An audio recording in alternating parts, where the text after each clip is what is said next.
আসসালামু আলাইকুম। এইটা হলো আপনার তেজপুর ব্রিজ। আর ব্রিজটা ফুল দেখেন, আর আমি একটু গল্প বলছি, গল্পটা শুনবেন।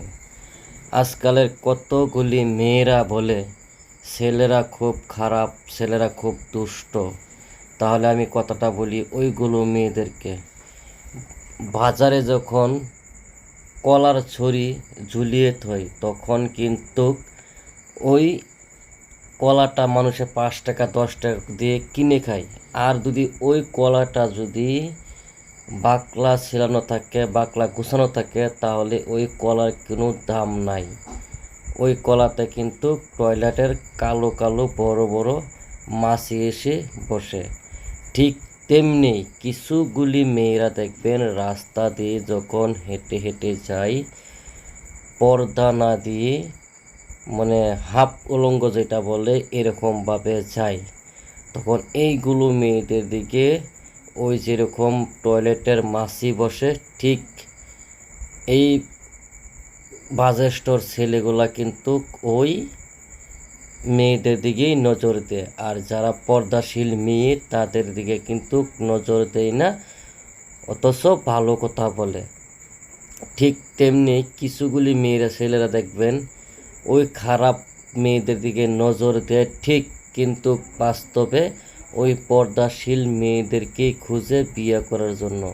ওই জন্যই আমি বলি, মা বোনদের মেয়েদেরকে বলি, সবাই পর্দাশীল হয়ে থাকবেন, পর্দা করে চলবেন। ইনশাল্লাহ সবাই ভালো বলবে, কেউ আর মন্দ বলবে না। আমি কিন্তু যাচ্ছি তেজপুর ব্রিজের উপর দিয়ে গাড়ি চালিয়ে। তা আমি ফুল 3 মিনিটের উপর ভিডিওটা হয়ে গেছে। আর আরও বেশি হইতে বেশি আমি করি নাই, কিন্তু একটু একটু কেটে দিছি দলংটা। কিন্তু ওই ব্রিজটা যে খুব লম্বা ব্রিজ, তা আপনারা ব্রিজটা দেখতে থাকেন। আর আরেকটা কথা শুনেন, আমরা যখন জন্ম হই, জন্ম হওয়ার পর কিন্তু আমাদের মা আমাদেরকে খুব যত্ন করে, খুব আদরে রাখে। আদরে রাখার পর যখন আমরা 20-22 বছর বয়স হয়ে যায়, তখন কিন্তু মা আমাদেরকে অন্য একজনের নারীর সাথে আমাদেরকে বিয়ে দেয়, আমাদেরকে আবার হেফাজত করে রাখার জন্য।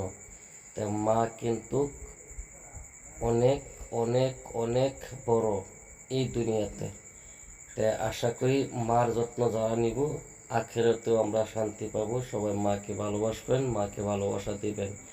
যেমন মা আমাদেরকে এত লালন পালন করে বড় করেছে, ঠিক বড় হওয়ার পর আরেকটা নারীকে এনে দেয় আমাদেরকে কাছে। আসসালামু আলাইকুম। সবাই একটু আমাদেরকে লাইক ফলো করবেন।